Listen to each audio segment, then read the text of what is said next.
The stage lights of America's Got Talent shimmered like stars as Marco Dela Cruz took a shaky step forward. The vastness of the theater made his heart pound so loudly he could barely hear the crowd's whispers. This was it, the moment he had dreamed of since he was a boy, singing Elvis Presley songs in the streets of Manila, hoping tourists would toss a few coins into his small hat. He was only 24, but the years had carved a quiet strength in him. His worn leather shoes, slightly scuffed, told stories of long nights performing at seaside cafes to help his ailing mother. Around his neck hung a tiny microphone pendant, a keepsake from his late father, the man who had introduced him to Elvis and the magic of music. Marco touched it now, whispering, "For you, Papa." The judges smiled as he stepped into the spotlight. "What's your name?" asked Sofia Vergara warmly. "Marco Dela Cruz," he replied softly, his accent gentle yet proud. "And what are you singing for us tonight?" Simon Cowell asked, leaning forward with that familiar mix of curiosity and skepticism. Marco took a deep breath. "A tribute to my father. He loved Elvis. And he believed music could heal hearts." A hush fell across the room. The orchestra began to play the opening chords. Marco closed his eyes, let the rhythm sink into his bones, and began to sing. The first note echoed with a velvety, soulful power that silenced even the restless murmurs in the crowd. It wasn't just mimicry, it was feeling. The spirit of Elvis seemed to rise again through Marco's voice, carrying love, grief, and unspoken dreams into every corner of the room. The magic had begun. The first verse of "Can't Help Falling in Love" flowed from Marco's lips like a prayer. His voice carried a richness that made time itself seem to slow. The sound was unmistakably Elvis, deep, velvety, warm, yet there was something more fragile, more human, in Marco's tone. It wasn't just a song, it was a story of love, loss, and longing. Every lyric carried a memory.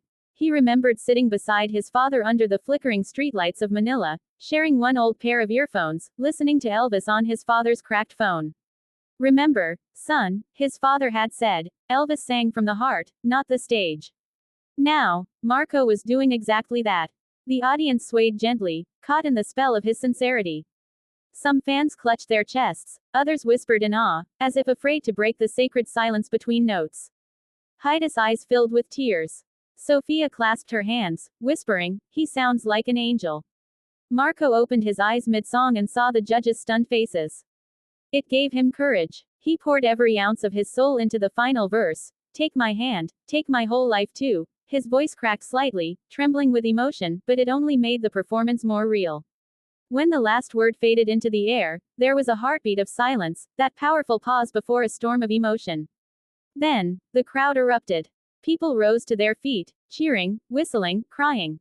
The lights shimmered against the tears on Marco's cheeks. He bowed deeply, overcome, as Simon Cowell, the man known for his iron composure, simply sat there, lips parted, eyes wide, unable to speak. In that silence, Marco had done the impossible. He made the world listen. The thunderous applause filled the auditorium like a wave crashing onto the shore. Marco stood frozen, his chest heaving, eyes wet with disbelief. He had sung with all his heart, and now the sound of thousands cheering for him echoed in his soul.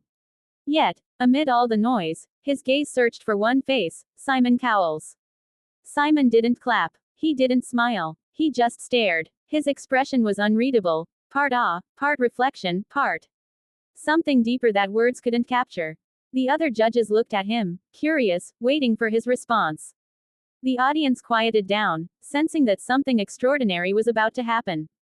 Finally, Simon leaned forward, elbows on the table, eyes glistening. His voice, when it came, was barely above a whisper. "Marco," he said slowly, "I've heard many tributes to Elvis, but never one that felt like this." He paused, his throat tightening. "You didn't just sound like him, you felt like him. That was love, pure love." Marco's lip trembled. "Thank you, sir," he said softly, his accent thick with emotion. "My father always told me that Elvis sang from the heart. I wanted to make him proud tonight. He passed away 2 years ago, and this was his favorite song." The entire theater seemed to exhale at once. Heidi dabbed her eyes with a tissue. Sofia reached out to touch her chest. Even Howie Mandel, usually light-hearted, looked deeply moved. Simon nodded slowly, swallowing hard. "I think," he said, voice cracking slightly, "that your father did hear you tonight." The audience erupted again, chanting Marco's name. And for the first time in his life, Marco felt something beyond applause. He felt seen, heard, and understood. But the moment wasn't over yet. The magic had only just begun. The atmosphere was electric. A heartbeat of anticipation pulsed through the crowd as Simon leaned back in his chair, still staring at Marco. The other judges exchanged knowing glances, sensing what was about to happen. The golden button in front of Simon gleamed under the spotlight, almost glowing on its own. Marco stood center stage, tears already glistening in his eyes. His hands shook as he pressed them to his chest, still overwhelmed by the love pouring from the audience. Then, Simon stood up. The crowd gasped. He took a deep breath, his expression soft but full of emotion. "Marco," he said, his voice trembling slightly, "you came here with nothing but your heart, and somehow, you just gave us everything." A hush fell again. Simon smiled, a rare, genuine smile. "You've reminded all of us why music matters." And then, he pressed the golden buzzer. The entire room exploded in cheers as gold confetti burst from above, raining down like heaven's blessing. Marco dropped to his knees, covering his face as sobs broke free. The judges stood, clapping and cheering. Sophia jumped with joy. Heidi clapped her hands together, crying openly. Backstage, Marco's mother collapsed into the arms of a crew member, sobbing uncontrollably, whispering, "That's my son, that's my boy." As the golden flakes swirled around him, Marco looked up, hands trembling, whispering, "We did it, Papa." Simon walked up onto the stage, placed a hand on Marco's shoulder, and said softly, "That wasn't just a performance, that was a gift." In that golden moment, Marco wasn't just a singer anymore. He was the story everyone would remember, the boy from Manila who made the world believe in music again. The days following Marco's performance were a whirlwind he could hardly comprehend. Overnight, the video of his golden buzzer moment flooded the internet, millions of views, endless comments, and headlines that read, "Filipino Elvis brings Simon Cowell to tears." From Manila to New York, people watched, cried, and shared his story. Across social media, fans wrote messages like, "This healed something in me," and, "His father must be so proud." Radio stations replayed his audition, and TV networks in the Philippines celebrated him as a national hero. But for Marco, the fame didn't feel real. What mattered most was what the performance meant. A week later, under a quiet Manila sunset, Marco visited the small cemetery where his father rested. The city noise faded behind him.